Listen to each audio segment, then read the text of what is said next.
Welcome to The Stacks, a podcast about books and the people who read them. I'm your host, Tracy Thomas, and today the wonderful Akwaeke Emezi joins the podcast.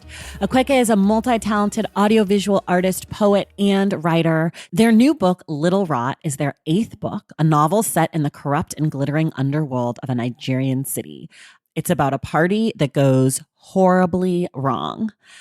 If you're a listener of The Stacks, you might know this. We have talked about Akwaeke's work on the show before, particularly their romance novel, You Made a Fool of Death with Your Beauty, which was a book club pick for us last year.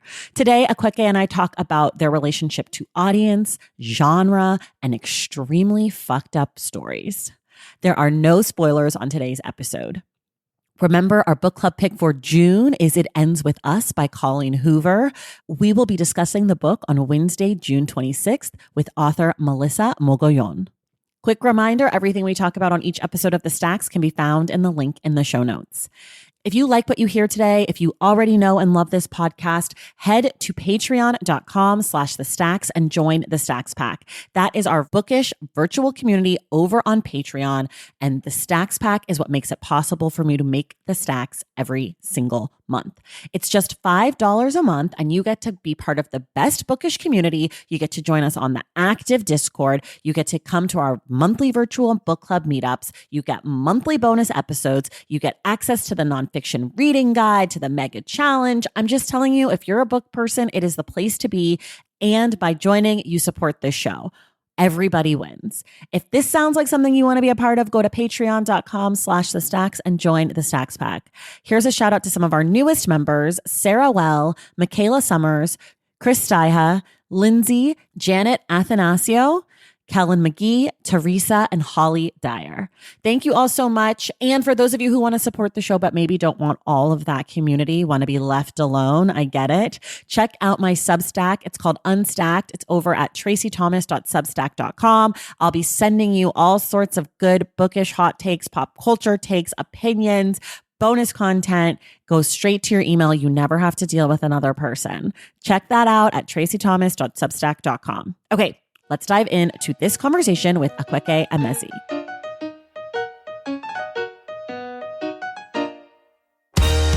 All right, everybody, I am so excited today. I am joined by one of my favorite authors, someone who writes all sorts of shit and has a brand new book that is truly an all sorts of shit book, which is, I cannot wait for people to read it. I am joined by Akwaeke Emezi, and their new book is called Little Rot. Welcome to the Stacks. Thank you so much for having me, Tracy. I'm really excited to talk about the work. I'm really excited to talk about the work. Okay, we'll dive in where we always do in about 30 seconds or so. Can you just tell me and tell folks, not me, I know, but tell folks what Little Rot is about? You know, I've been telling everyone that this is a book that is just about utter chaos. It starts with a couple that went through a breakup. And then the guy in the couple goes to a sex party that's hosted by his best friend. He makes some choices there. Choices are made, and it kind of derails the life of like 5 main characters. And, you know, then it's like 36 hours of just unhinged behavior on everyone's parts. Yeah, it's definitely people behaving badly.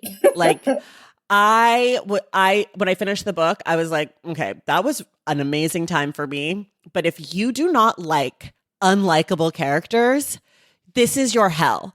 I personally think not liking unlikable characters is a weird thing. Like, I love unlikable people, but as I was reading it, I was like, ooh, this is not for the faint of heart. I mean, it's an intense, fucked up little story.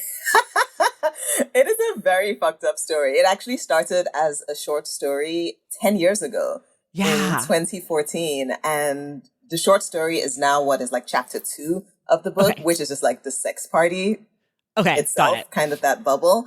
And I remember after the short story came out, people were just like, this is so fucked up. And I was like, I'm about to make it even more fucked up by writing an entire book about it. Did you know 10 years ago that you wanted to turn it into a bigger book, or did it sort of just stick with you and you were like, maybe there's something here I didn't fully explore? Like, how did you go from short story to full-fledged novel? I definitely knew that I wanted to turn it into a book, but I just kept getting distracted by all the other books I was writing. Okay. And Yes. so I kept trying to find these moments in between, publishing and editing and writing other books to work on this one. But Mm. I actually sold this book in my debut year.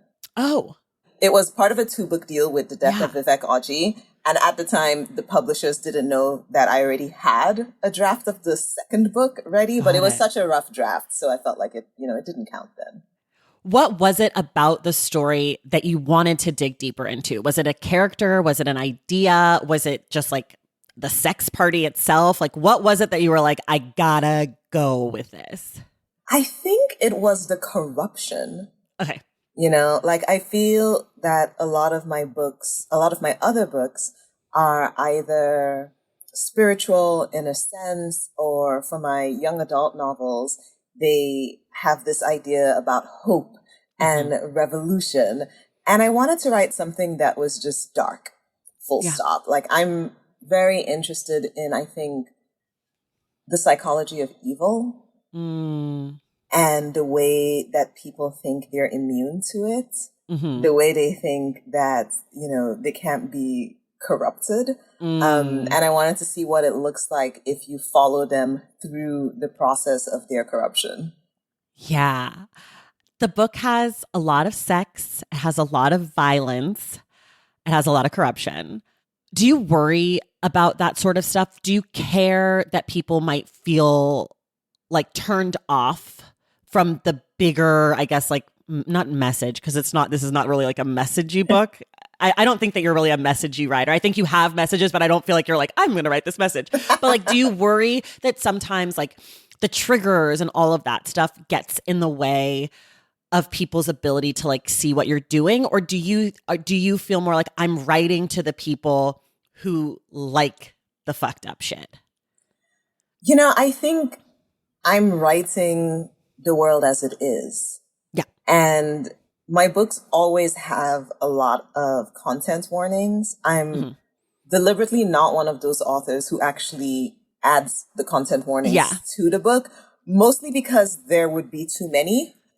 And that's what I named my poetry collection. It's called Content Warning Everything, because when my debut Freshwater came out, which is autobiographical, I would look at, the Goodreads reviews, and people would be like, content warnings. And it would be like a paragraph of just fucked up shit. And I took it a little personally because I was like, damn, like that's my life. Yeah.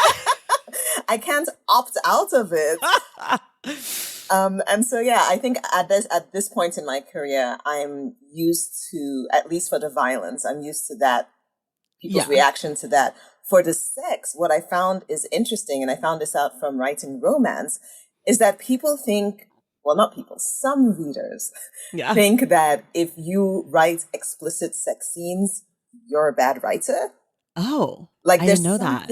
I think it has to do with the way that people look down on romance as a genre. And the minute you start writing explicit sex scenes, people are like, oh my goodness, you're writing erotica, or you're writing Wattpad fiction, is one of the accusations I've gotten. And I think there's this view of like a certain kind of sex scene as not being literary, being more genre, not being as highbrow. Yeah, that I do know. That I know. I know everybody looks down on romance. We did your book for book club, and we talked a lot about that, about like what is romance and blah, blah, blah.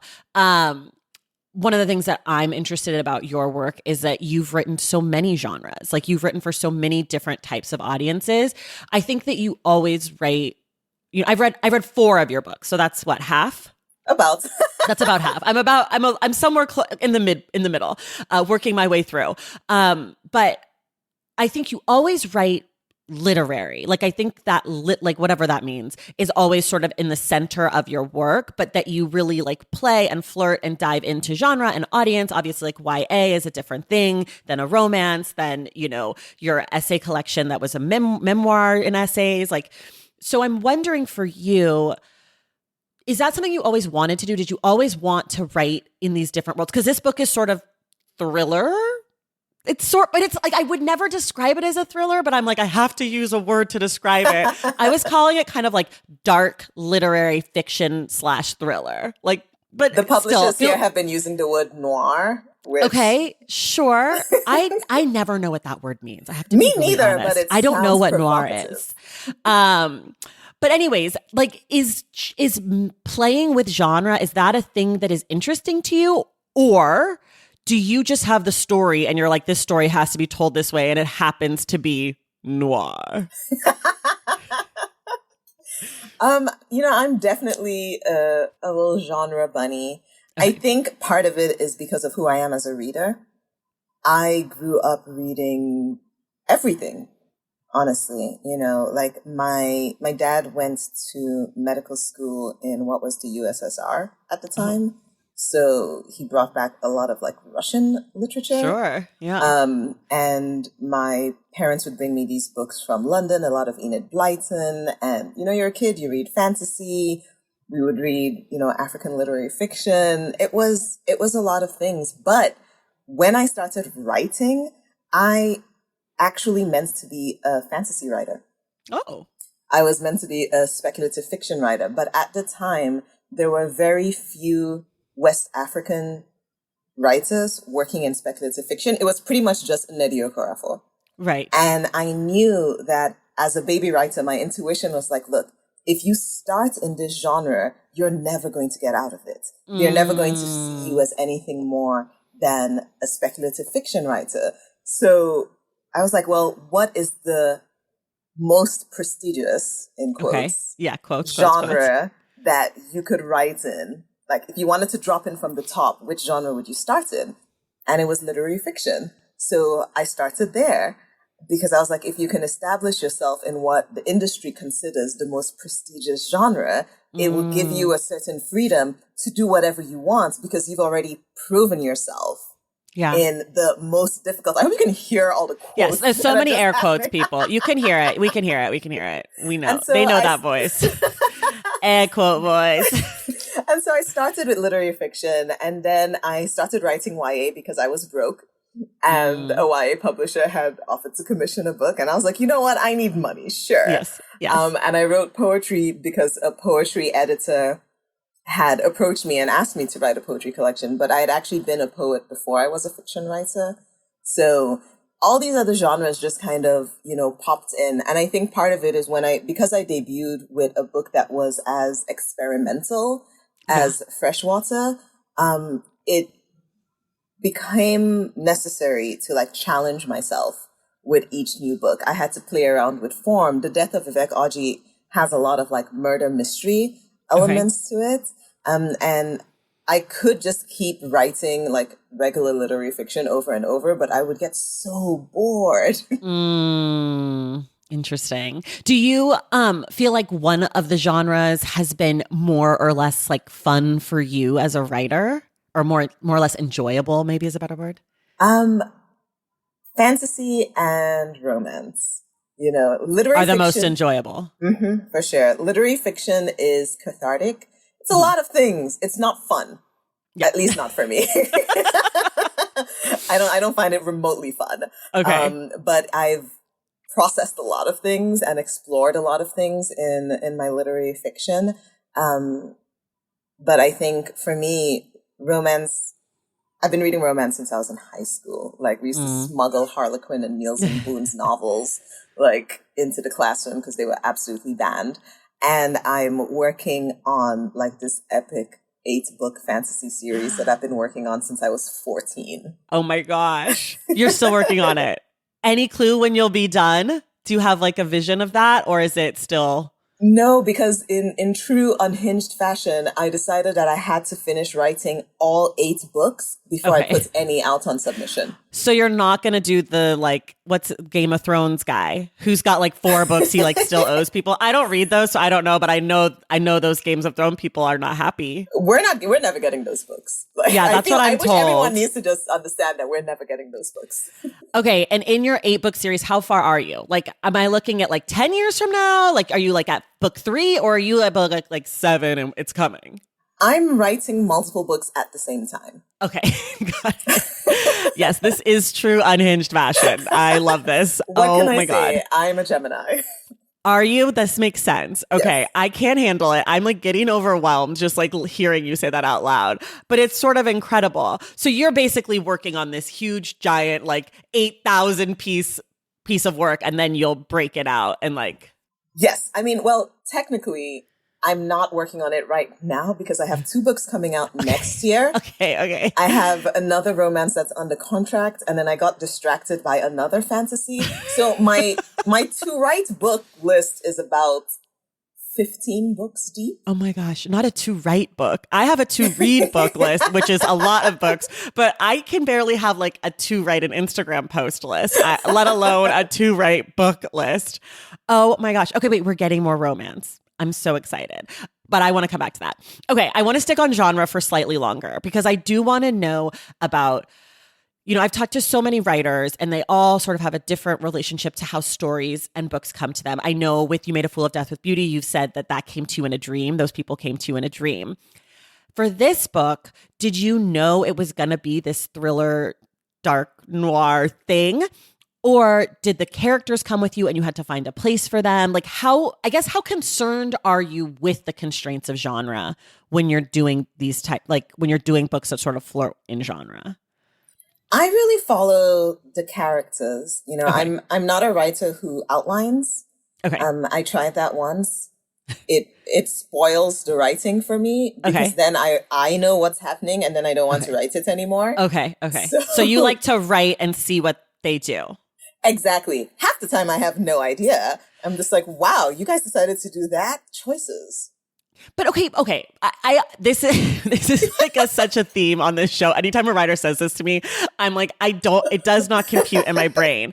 Because what does that mean for you? You sit down on a Tuesday afternoon to write a chapter of a book that you don't know what's going to happen, and you just like go like, okay, John walks into bar. And then like, do you close your eyes and envision it and then write out what you see? Or do you just keep writing words like John walks into bar and sees a dog? Dog looks very, like, is it like Mad Libs or like there's got to be something guiding you? Or what is that? It's, I think, an exercise in imagination. So when Okay. I was a child, my sister and I had a very, very elaborate world with our Barbie dolls. Okay. Yes. It was I can relate to.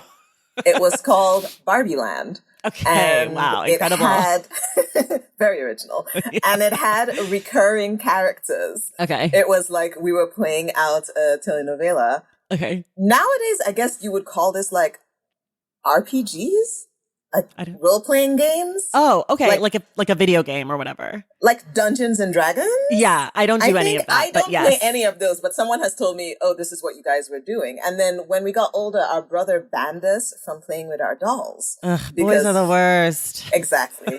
And so we would go to bed early and we would like scurry away with snacks in our beds. We shared a room and we would just tell each other stories. And that's Ugh. what we called it. We were like, hey, do you want to go tell each other stories? And it was the same cast of characters for over a decade. Wow. With their plots progressing. Okay. And it was like, oh yes, this one is a child murderer who feels, repentance, and he goes and weeps at the graves of the Oh my children that he killed. I love and this. this one is a mermaid princess. And we would just spin it out and I could see it in my head. So when I moved to the States for college, I was 16. It was my first time ever being away from my family. And I couldn't do that anymore with my sister. So I would lie in bed and I would just tell myself the stories before. So lonely. God, that sounds tragic. No, I love that. This is the first time that writing without a plan has made sense to me. I'm like, okay, I understand. So you just have envisioned these people. You find the people and then you let them take you on the journey. Yes. And I can see it all in my head as if it's a movie. You know how they had that thing of some people have an internal monologue? Yes. I don't. Okay. I only see things in pictures. So for me, the writing is easy because I'm watching a movie in my head and then I'm just transcribing it down. Whoa. And I can like pause the characters in the movie. And next time I come back to the project, it's like hitting play and it's like, okay, so where do you go now? Wow, you're going there. And then I just type it out. Okay, so with this book that is very dark and twisty, very fucked up, I think I've mentioned that. Do you ever feel like, do you ever stop your imagination and say, no, we literally can't go there. Like it's too much. Like it's like how, I guess the question really is how much is audience in your mind as you're transcribing these stories? Or does that not come into play maybe till later in your process? I don't think my audience comes into play until my editors force me to consider them. Okay. You know, I think with this book, I knew that it was going to be frantic.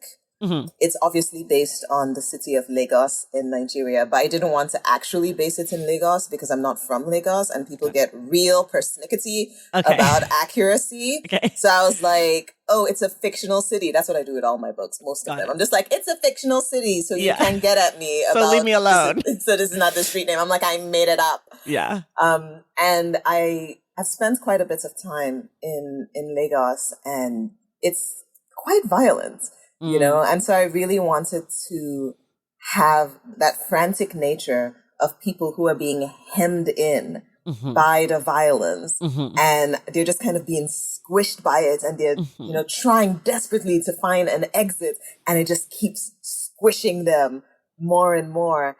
And I don't think that I censor myself in a way of like, oh, that's going too far. I do have like rough drafts of other books that I would not published because something about the narrative does not align with, you know, my principles. Like there are certain lines that I won't cross, but in this one, this wasn't one of them. This was like, let's see how fucked up it can get because this is what it's like. You know, when I wrote the short story version of it, people were reaching out to me and they were like, yeah, this is like Lagos. And then they were telling me all their sex party stories. I've never been to a sex party in Me Lagos. neither. I feel like we're missing out. I feel like I need to go. Someone told me about how his boss had taken him to like a happy hour. He worked in a bank. Okay. Took him to a happy hour after work. And so they're there with their drinks and then the lights dim and everyone in the lounge just starts taking off their clothes. What? And his boss is like, yeah, don't act like a small boy. Don't act like a kid. You know, like, you know what you came here for. Oh my gosh. What did their friend do? What did your friend do? I think tried to leave. Oh, okay. But they weren't about it. They were like, there. no, I'm not trying to throw down tonight with my boss.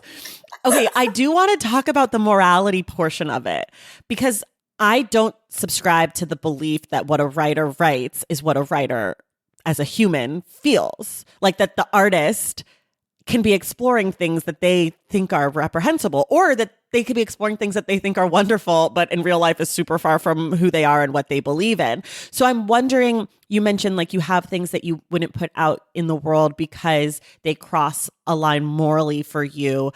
How does that manifest? Like, how are you thinking about that? You just know in your heart, like, can't do that? Or like, because this book has some pretty fucked up, again, I'm going to use that word. I think that's the genre. The genre is fucked up shit. But like, you know, I don't want to spoil anything, but there are plenty of really, you know, morally gross things, which I think is sort of the center of this book. But how do you deal with putting something like this out into the world? You know, I think with the other books that I mentioned, or manuscripts rather, the line that I found that I hit there was specifically in writing romance. They were all, it was all like in a romance context. Got it. Where there were certain things that I just refused to write as sexy. Got it. You know, so like BDSM that would actually be abuse. Or like a lack of consent.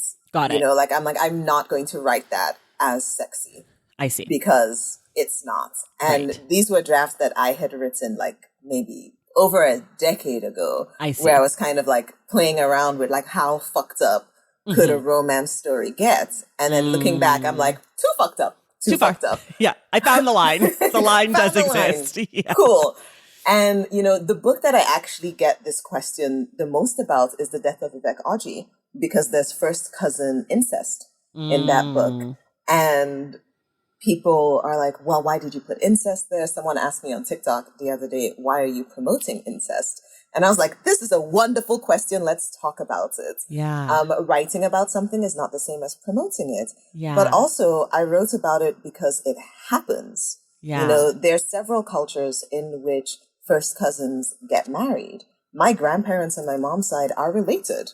You know, and also I had written The Death of Vivek Oji because there'd been a conversation on Twitter within the Nigerian community about first cousins being like the people that they would experiment with each other as teenagers because there were all these family holidays where everyone would gather. Yeah. And so after I wrote Vivek, a bunch of people wrote to me and some were like, thank you for talking about this because I felt so ashamed that this had happened in my family, and people had such visceral, repulsed reactions to it.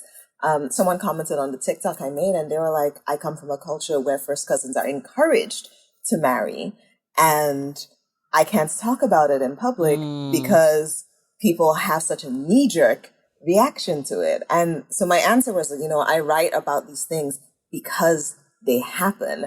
And the example I always give to kind of help people parse it out is a Toni Morrison seminar that I was in where we read all her work. And in Song of Solomon, I believe there's a pedophile character who's just in the community and everyone knows he's a pedophile and no one does anything. And so when we were reading that book in seminar, one of the other students was like, wait, what are we supposed to think about this? What does Morrison want us to think about this? You know, the community is not doing anything. You know, is she saying that people like this should be accepted? And the professor smiled and she said, Morrison is just showing you something. And it is your job to figure out how you feel about it and what you think about it. And that's, I think, a really good way of describing what I do with my work is I am just showing the reader something. And it's the reader's job to figure out, you know, how they feel about it. Yeah, I love that. And I think that's so spot on, especially for this book, right? Especially for Little Rock, because you were showing us a lot of some things. Let's take a quick break and we'll be right back.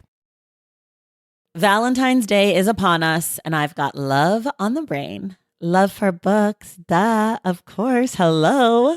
Did you forget what podcast you're listening to? I love bringing you all great reads, exclusive author interviews, and behind the scenes book gossip. But I can only do that with your support over on Patreon and Substack. Our Stacks Patreon community, also known as the Stacks Pack, is where you can go for book club meetups, a private, very active Discord, and a year-long mega reading challenge to help you achieve all your reading goals. Plus, you also get that monthly bonus episode.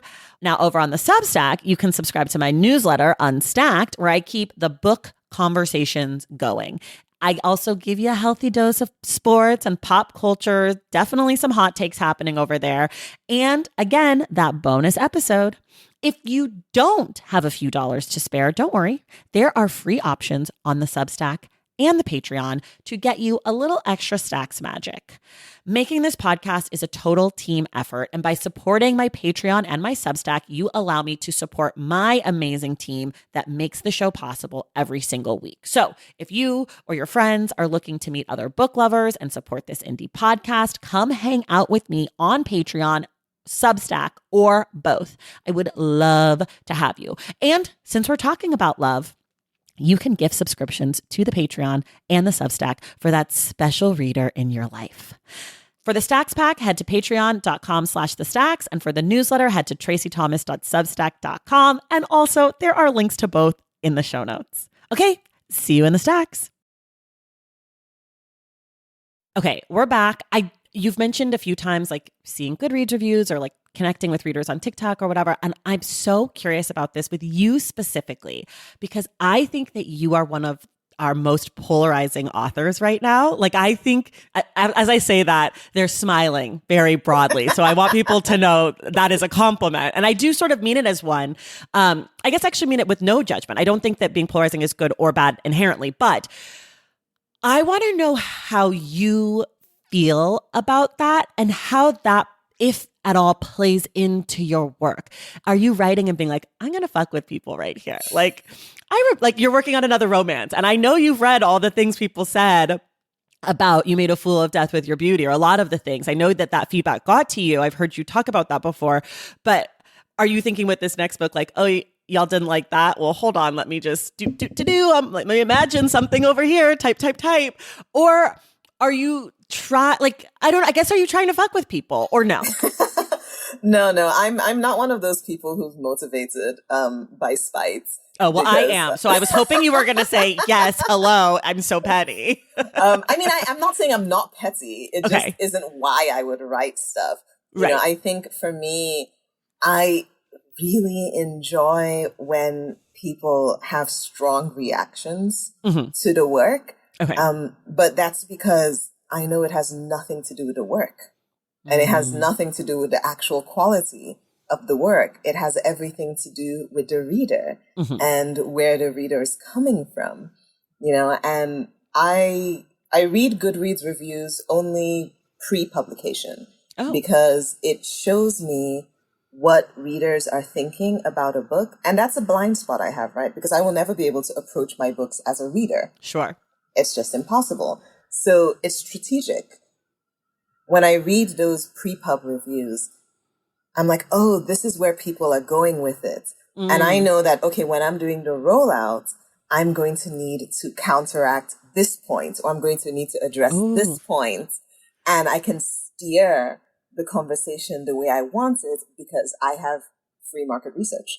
Right. So with Little Rot, for example, people are really pointing out the content warnings. And I'm like, that's fair.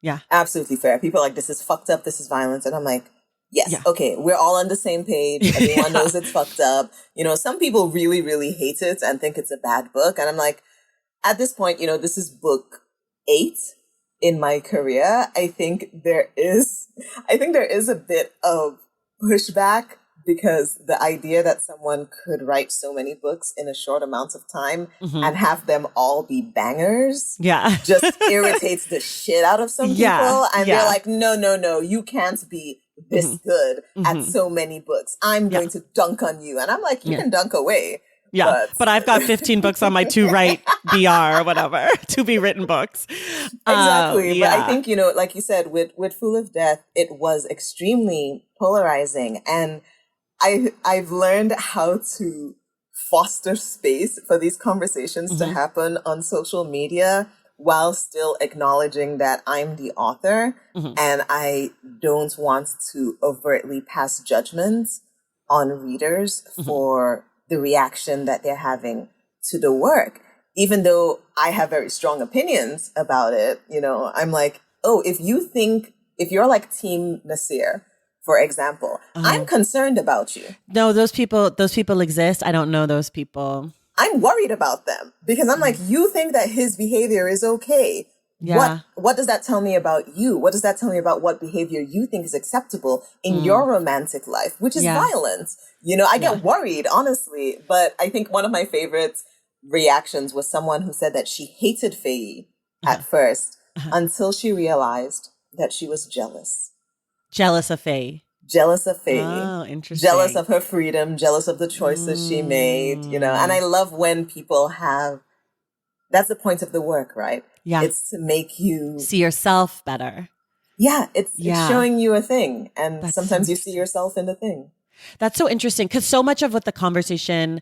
So we do an episode about the book, but then I also, with my Patreon community, we do like a meetup where there's like 40 people and we like talk about the book. And on the episode, we didn't spend as much time on this topic because my guest also wasn't like a huge romance reader. So we sort of were both reading it like, let's read a romance and like have fun. And we both were like, this is great. But a lot of people in my community are huge romance readers. And the big thing that I heard from so many of them is like, well, this isn't a true romance because XYZ. And I was like, no, guys, you told me these are the rules of romance. And I feel that this does those things. And there was, you know, a lot of back and forth. But to me, in the year 2023 or 2024, we read it in 2023, but now, you know, talking to you, I don't think that the conventions of genre, that bending those things but still staying within the parameters is bad. Like, I think that's fun. You sort of, you pushed the line of like, is it really the central love story? Is it not? Like, what's the deal here? I'm trying not to spoil for people who didn't read it, but like, I feel that to me, that's exciting. That brought me into the genre in a way that if it had been as tight to the rules of the genre, sometimes I get a little bored. Like I really didn't know who she was going to end up with. I really didn't know what was going to happen. And this is actually just reminding me, I have to ask you, because you said you're writing romance. Is the next one about joy? Ooh, okay. So it's not. Okay. We want joy. We all want joy, okay? It's huge. You joy. Can take that up with the publisher who declined the joy sequel. Okay, well, look, I can start a publisher. We could do this tomorrow. Listen, let me be your agent for one book. We will get you joy. We need joy. I know. And I think, Full of Death is absolutely a romance. There's only one hard and fast rule for the romance genre, and that is that it needs to have a happily ever after or a happily for now. Yeah. Full of Death has a happily ever after or a happily for now, whichever one you want to apply it to. Some people don't like the ending you chose is what it really is. They don't like it. Like they wanted it to end in a different way. But like, how could it end in a different way? It's literally a romance novel. I know. They have to end up together. I'm with you. That's what I said. I'm like, I feel like we got what we're supposed to get. But I think to the point of like the person who didn't like Faye because they were jealous, I think that's similar with this is like people do get the happy ever after, happy for now, but they just don't like it because they don't like the relationship. Character. Like it's not satisfying to them, but that's not your job. Your job isn't to make it satisfying to reader A or B. Your job is to hit happily ever after. And I think it was very satisfying to a lot of other readers, but for the people who didn't like Faye, I think there's something in there about what you were saying earlier about like, unlikable characters. Yeah. And I think it's hard for people to meet an unlikable character in a romance novel because she faces really no repercussions for her behavior. Yeah. And I think that bothers people, is that she doesn't get punished for what she did. She wins. Yeah. She does something that even she admits is fucked up. Yeah. Like she apologizes for it. She admits it's fucked up and she still wins. And I think people didn't want to see her win. Yeah, I agree. I loved it. I had such a good time. It was such a good time for me. I just had such a good time. But okay, this is like the most minute little tiny thing. But what's up with you and mangoes? Wait, in this book or have they shown up in multiple books? There's mango foam, aggressive mango foam, and you made a fool of death with your beauty. But that's in this book, there's also some pre-sexy time mango moment. I was only hyper aware of it because we spent so much time in book club talking about mango foam. Every time someone mentions you made a fool of death in your beauty in our Discord, someone puts a mango emoji up. Like it's like the official emoji of the book. That's amazing. But this book, I was like reading, and I think mangoes are in it 2 or 3 times, but there's one moment where mangoes are in it, like pre-sexy time.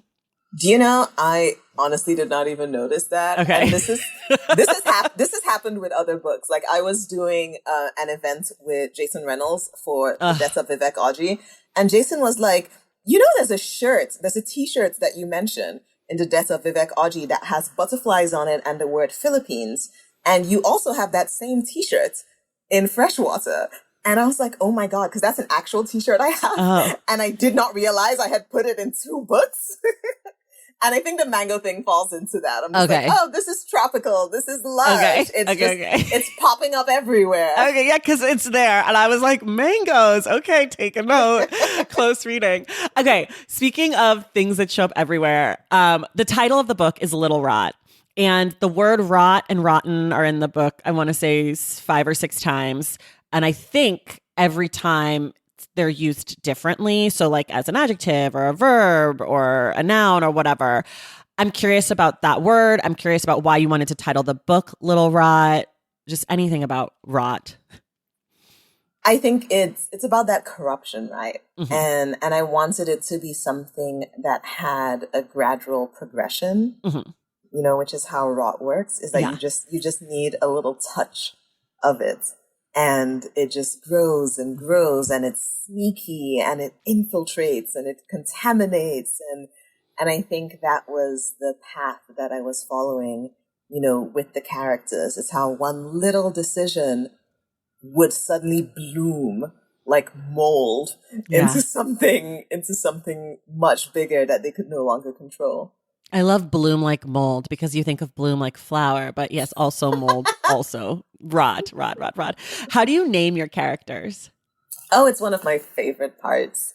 I usually flip through a bunch of names. It's like sticking a bunch of names to them and seeing which one fits. So it's like you hold up the name and you're like, that doesn't sound right for you. So much of my process is intuitive. Okay. It's one of the reasons I refuse to teach, because I'm like, I don't know how to teach you this. Right. I don't. You got to be a kid. You got to get Barbies with and have a sister and also a brother who shuts it down. And then that's where you start. And if you don't have that, I don't know what to tell you. Then you can't do it. Sorry. There's no possible path forward. What about as far as like, you've got this to be written list. Are there any genres, or I guess genres, that you want to tackle next that you haven't done, or anything that you're like, I got to revisit this. I think I could do it better this time? Oh, I never think about revisiting. Once the book is done. Oh, no, sorry, not the book, the genre. The genre.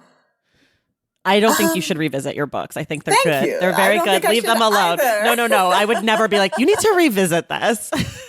No, I think I like to play around in the genres. And once I feel that I've done everything I wanted to do, then I relocate. Mm-hmm. With literary fiction, I don't know if I would write literary fiction again after Little Rots. There might be a short story collection down the line. A lot of it would probably be speculative fiction. Got it. As well. But I feel like I've done a lot of what I wanted to do in that genre. In YA, I have a YA fantasy that's coming out next year. Okay. That's not magical realism like Pets and Bitter. It's like proper magic. Got it. Different world fantasy. And I don't know if I would play around in that genre more. I think my sights are set on adult fantasy. Okay. Because you got 8 books.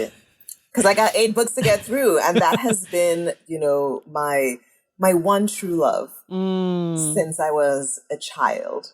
It's like I've been working up to being in that genre. That is the genre that I read predominantly. Okay. I read more fantasy than I do romance, than I do any other kind of fiction. And it's my happy place. And yeah, I'm kind of setting my sights on that. And it's like having a delicious little secret because I get to look at my books and I get to read through, the partial manuscripts. Yeah. And I know I'm doing a good job when I'm excited to read the work because it feels like I get to be a reader falling into this world. Ugh, I love that. I don't really read at all adult fantasy, but I will when you write your books. I will. I'll try it. I'll go with you anywhere. I'll come with you anywhere. I'll give you 1. I'm not committing to 8 though. I got to be honest. If it's not working, I can't commit to 8. But it's fine. It's fine. I'll make sure to seduce you with the first one. Yes, if the first one holds, I will come back. Like I am coming back for whatever the next romance is, even if it's not about joy. I will be there. I will be there. Okay, one more question specifically about Little Rot, and then I want to talk a little bit more about your process. Is there anything that's not in Little Rot that you wish was or could have been? No, I'm pretty happy with what I got in there.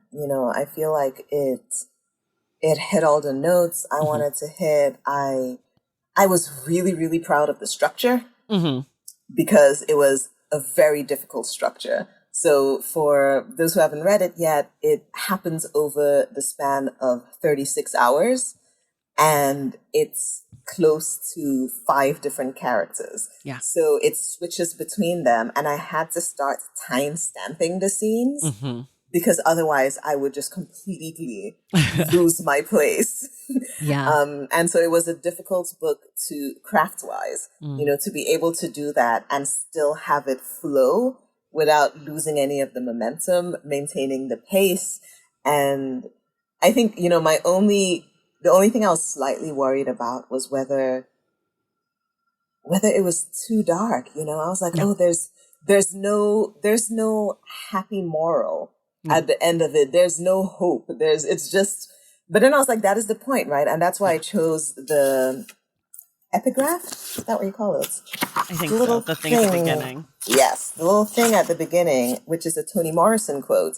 And it says, I'm just trying to look at something without blinking, to see what it is like, or it could have been like, and how that had something to do with the way we live now.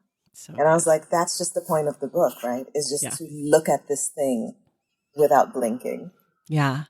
Okay. This is a practical question because you said that you don't outline, but this book sort of, I feel like, how could you do it without you must have had something that was like, okay, this is where these characters are at 5 p.m. on Friday, or like 5 p.m. on Saturday. This is where these characters are at 5 p.m. on Saturday. Or no, you didn't have any documentation. I just doubled back a lot. Okay. So I write in Scrivener, and the reason why I love Scrivener as a writing thing is that you can see all your chapters listed on the side. So you can toggle between chapters really fast. So I'd be writing something and I would have to go back and consult it again and just be like, wait, where were they? It was tedious. It probably would have been easier to structure it now that I think about it. Too late now. Some kind of timeline, some kind of written timeline would have helped, but I just did it the hard way. I just went back and forth 1,000 times. Okay. And aside from Scrivener, how do you write? Where are you? How often? How many hours a day? Music or no music? Snacks and beverages? Rituals? Set the scene. I always write at home because I don't like people. And I don't like being outdoors. And also, my pajamas are at home, and all my snacks are at home, and my little kitty cat is at home. And I actually can't write a lot during the day because my cat hates when I write. Okay. A jealous lover. He really is. He believes that my arms are only meant for cuddling him. Yes. So his ideal scenario of like, oh, I'm going to lie on your lap while you work is I'm going to put my head on your dominant arm so you can't use it. So I can only write when he's in bed. Okay. And so that limits these days my writing to late at night or early in the morning. If I can trick him into doing something else or falling asleep physically away from me, then that helps. I don't play any music. Sometimes I'll have like little bits of chocolate to nibble on for a little sugar rush. Okay. And I don't write for many hours because a lot of my work is imagination work that I don't actually need to be in front of a computer to do. So I do a lot of that work throughout the day while I'm on the train, while I'm just lying in bed, things like that. So your characters and your stories are sort of moving in your brain as you're living. Yeah, exactly. I'm just like, oh, where did I leave them? What do I need to do next? Oh, I need Do you to come take up with notes on them? I do. I do have to take notes. And Scrivener has sounds like a Scrivener ad at this point. Not sponsored. But if they want to sponsor the podcast, like, please, Scrivener, come over. We're avails. But I have like little note sections. And this is something that I definitely had to do with Little Rots to kind of remember who was who, where they first met, things like that. Something that I'm having to very much do with the 8-book fantasy series. That book, so much of it is just data gathering and research and figuring out the names. And I'm writing all the books at once in one Scrivener document because they depend on each other. Right. So if I change something in book 4, I'm going to need to go back to book 1 and fix the continuity all the way through. Wow. You've mentioned snacks now twice, but all you've told us is small nibbles of chocolate. So when you're not writing, like, what are your go-to snacks? What are you snacking on? It depends on the season. Okay. If it's summertime, I really like guavas. Okay. You can get them in Chinatown. If it's the winter, I'm super into like the sumo oranges. Ah, yes. They're Delicious. amazing. It's a perfect fruit. It's a perfect fruit. It's a perfect fruit. And I like peel off all the little Yeah. Like, membranes. yeah, the little veins or whatever. Yeah, and it's like it's like eating solid juice, which is kind of amazing. So good. And then I can't eat a lot of sweet things because I'm in some way allergic to them. Or it's like, it's either a sugar intolerance or a lactose intolerance. Either way, it makes me very sad. Got it. But there is this brand of chocolate called Hawaiian Host. Okay. And their chocolate does not give me any reactions. Great. So I just order directly from them. And I eat a lot of like little meals throughout the day. Like I have to eat like 2 eggs every single day. I go through about a dozen eggs a week. Wow. And do you still live in New Orleans? I'm between New Orleans and New York, mostly to avoid hurricane season because I got stranded during Hurricane Ida in New Orleans. And after all that trauma, I was like, you know what? I'm going to be somewhere else. Yeah, I'm going to avoid this. I heard you say that you knew that you wanted to be a writer from when you were like very young, and you had a little book where the author's thing was like, they're a great writer of many books, like when you were 7, like the like, what do they call that? The little author's bio at the end of the book you'd written. But I also heard you say that you went to vet school, you studied like public policy. Do you have any regrets about being a writer, or do you feel like it was always what you wanted to be and you finally found your way to that? No regrets about being a writer. I took a lot of detours. Yes. I started writing I started writing books when I was 5 because they were like these little picture books. And the principal of my school in Nigeria was a Black woman from Ohio, actually. Her name was Giovanna Onuma, and she was the one who would give me these little like notebooks. And she's like, fill it up with a story and give it back to me at the end of the week, and I'll give you a blank one. And my love for blank stationery was a lot as a child. Is it still there? It is less so now because I don't write by hand anymore. Okay. But I still have like just accumulated cute journals that I will probably never write in. And I still have some of those like little notebooks from when I was 7. But it wasn't considered, like a viable career path. Yeah. So my dad's a doctor. And I was like, I'll be a doctor, but for animals, because I grew up without vets. We had zero access to vets, and we had a lot of pets. So I watched a lot of pets die. And it was pretty traumatic. And I was like, I'm going to go work with animals.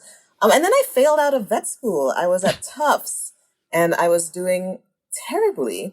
And I had this wonderful professor who was a crotchety old white man. And he sat me down after I failed his class like twice. Like I failed it, and then he tutored me over the summer, and I failed it again. And he sat me down, and he was like, you're too young to be here. Because I was the youngest student that had ever been to like Tufts Vet School. I was 20 when I started. And it was a problem for them because they had like alcohol at their events. And they were like, you are underage. We've never had this problem. Please don't drink. We would get into trouble. And he was very kind. He said, he used himself as an example. He said, I could go to engineering school and I would absolutely flunk out. Not because I'm not smart, but because my brain just does not work this way. And he was like, your brain does not work this way.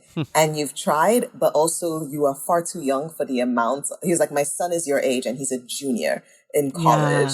And you're here going into like your second year of vet school. It was also very, very bad for my mental health. But he was the first person who had ever given me permission to fail at something. And it saved my life, probably. I was so deeply suicidal at that point. And I dropped out. And then my family was like, well, you still have to get a degree in something. So I randomly decided on international public policy because I wanted to work with international nonprofits that were providing animal relief. It was still very much about the animals. Yeah. And then I got into NYU for public policy, and I realized that I hated public policy and I had no interest in public policy, but I had to finish the degree. And the funny thing is, when I was in undergrad, I had a literature professor who pulled me aside and told me that I needed to change my major to creative writing. And I was 17, 18 at that point. And I told him, I laughed in his face. I was like, oh, that's ridiculous. So sometimes I like to think that, he saw a book somewhere and he was like, they made it. They finally made it. Oh my gosh. Do you remember that teacher? Like their name? Like, could you send them a book?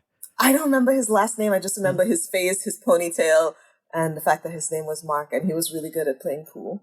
And this is at Tufts? No, this was at my undergrad, which is a college in Virginia that no longer exists due to an embezzlement scandal. Oh my God, okay, next book.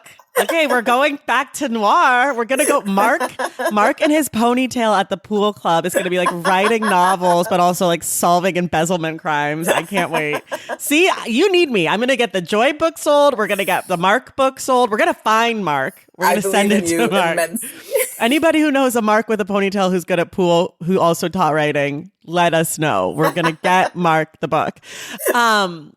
What's a word you can never spell correctly on the first try? Oddly rhythm. Oh, yeah, because it defies all the rules. It's just, there's just a Y, just one. So many consonants. Like, how many words have multiple H's or whatever? Like, not a lot. That's how I feel also, about. Not that one, I think. Oh, really? It doesn't have two H's? I think it just has one. Listen, I don't know and you don't know. So Mark at home listening knows, Mark, but the rest of knows. us, Mark is going to be like, you guys should not be doing spelling, either of you. Okay, we kind of know what's coming next from you. For people who love Little Rot, what books would you recommend to them that are in conversation with what you've done? Oh, I have no idea. I think if people are looking for dark, fucked up stuff, I would say go work through Helen Oyeyemi's books. Like it gets weird, and dark, and fucked up. I'm pretty sure. Yeah. But yeah, along the veins of, this is the issue that everyone runs into with my books is we've never been able to find comps. Yeah.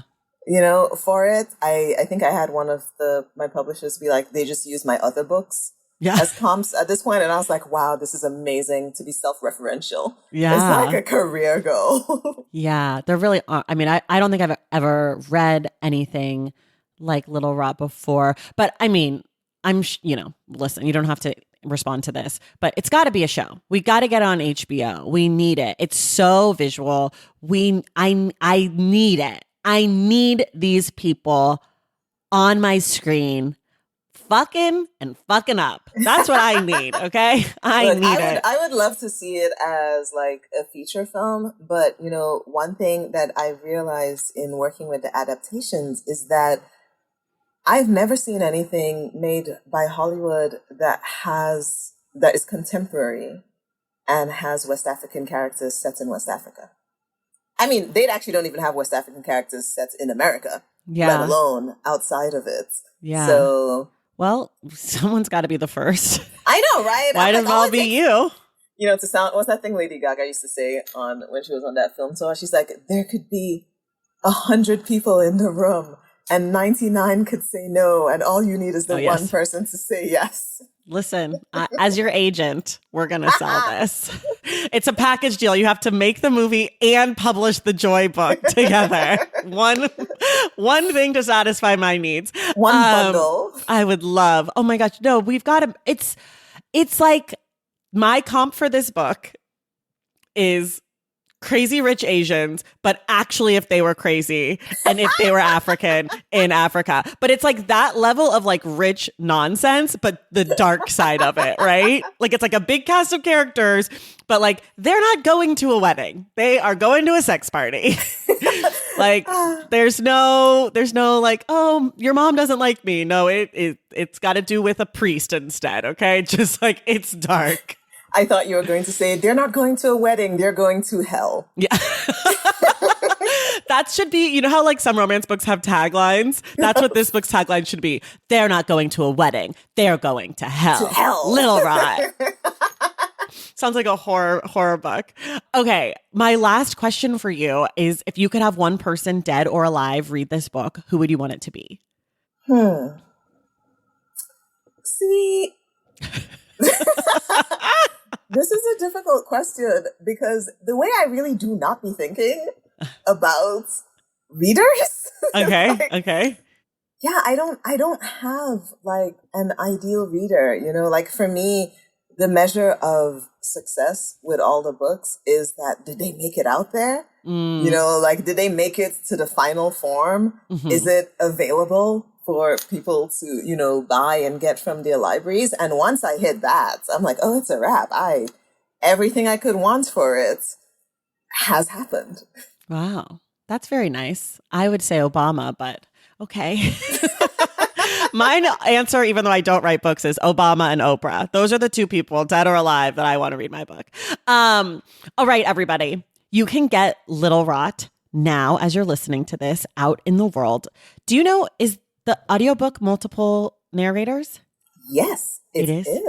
The audiobook is narrated by Chukwudi Iwuji, who was one of the narrators on The Death of Vivek Oji. He won the Audi for that. Oh, okay. And the female narrator is Adepero Oduye, who is this amazing Nigerian actor, was in this queer movie Pariah years ago. I'm a big fan.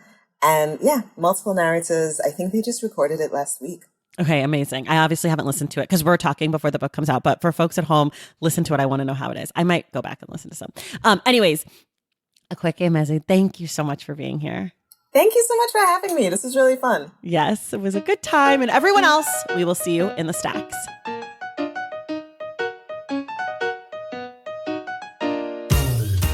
All right, y'all, that does it for us today. Thank you so much for listening. And thank you again to Akwaeke Emezi for joining the show. I'd also like to say a huge thank you to Glory Ann Plata for helping to make this conversation possible.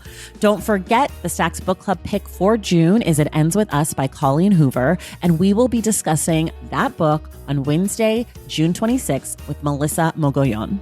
If you love the show and you want inside access to it, head to patreon.com/thestacks and join the Stacks Pack. And go to tracythomas.substack.com to check out my newsletter, Unstacked. Make sure you're subscribed to the Stacks wherever you listen to your podcasts. And if you're listening through Apple Podcasts or Spotify, you can leave us a rating and a review. For more from The Stacks, follow us on social media at The Stacks Pod on Instagram, Threads, and TikTok, and at The Stacks Pod _ on Twitter. You can also check out our newly designed website at thestackspodcast.com. This episode of The Stacks was edited by Christian Duenas with production assistance from Lauren Tyree. Our graphic designer is Robin McCrite, and our theme music is from Tigirigis. The Stacks is created and produced by me, Tracy Thomas.